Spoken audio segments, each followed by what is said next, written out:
Right. Guys, let us now look at what we said we will look at in the next episode. Now, the problem is the following.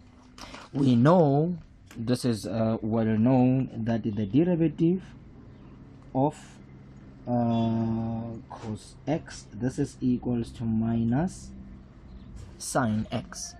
But the question is, how was this discovered? How was it done?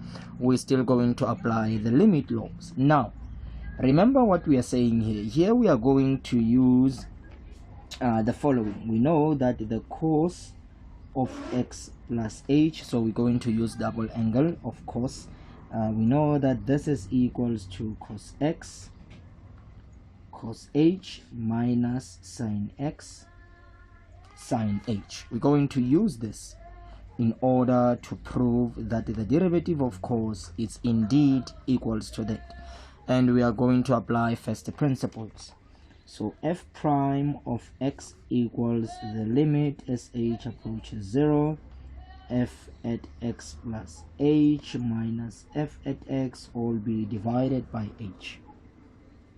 The limit as h approaches 0, so f we will be writing, remember, cos, so this will be cos, and where we see x we will be writing x plus h, minus f at x, this is our f at x, is equals to cos x all over h, and this is the limit as h approaches 0, so where I see this I'm going to write that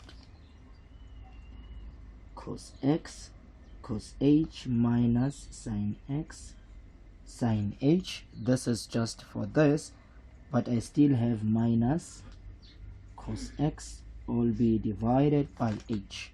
Now I'm going to group this with that so that I can take out a common factor, just as I did with sine. The limit as h approaches 0, cos x cos h minus cos x, this one I have brought it here and I'm now writing this sine x sine h all over h. Very good.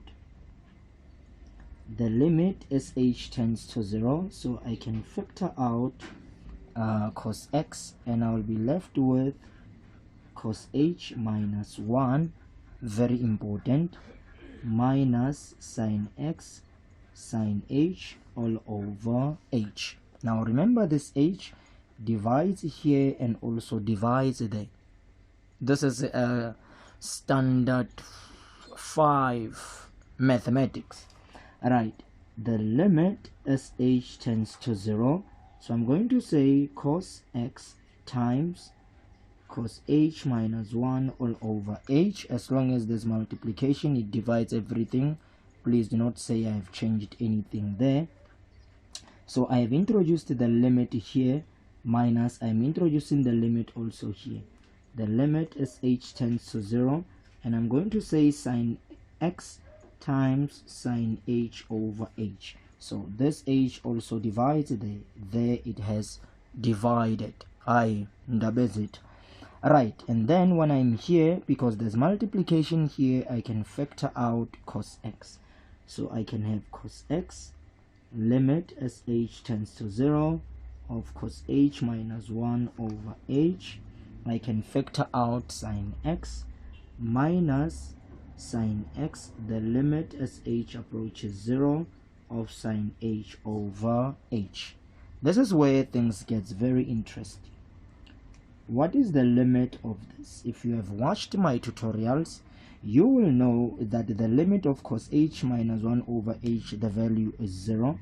So you have cos x times 0 minus, if you have watched my tutorials, you will know that the limit as h approaches 0 of sine h over h, the answer is 1. So you'll have sine x into 1, which is minus sine x. Therefore, the derivative of cos x is equals to negative sine x. Something worthy of noting. Right, be that as it may, let's try and find some of the examples that might require the application of what we have just learned.